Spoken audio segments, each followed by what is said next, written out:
I can't really pinpoint one instance in which filmmaking became this thing that I had to think about or step out of, aside from the experience of a viewer.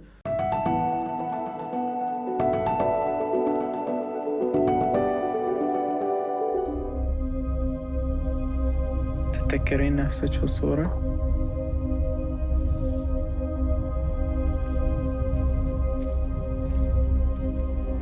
I didn't necessarily want to be a filmmaker per se. I inserted myself into spaces that were about filmmaking practice, and so I joined a few labs, documentary labs, organized by the Doha Film Institute.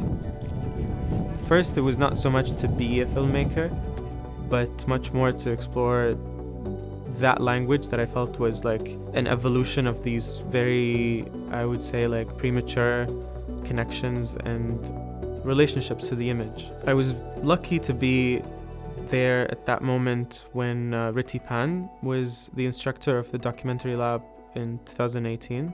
Having someone like that be a kind of influence, but also a mentor, was an extremely valuable evolution for my own like filmmaking journey.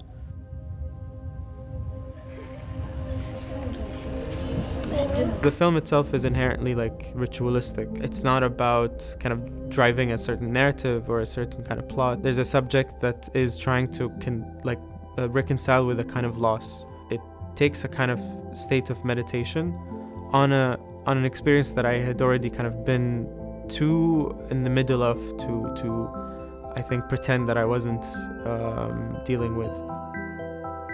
Qumra becomes this sort of space that is close to where the film was made, also happens to be a very vital kind of resource for filmmakers in the region. So it was a huge resource. I did get some assistance that was more about the edits or about how I could kind of refine and push that version. The film first premiered at Locarno. Luckily, the programmers from Locarno had been at Qumra and got to watch that earlier version of the film. I was obviously clenching my jaw when it first was being projected. We kind of need festivals as a platform where films can be seen by a myriad of people, whether it's film professionals or whatnot. Exposure, I think, is the key thing that festivals can provide.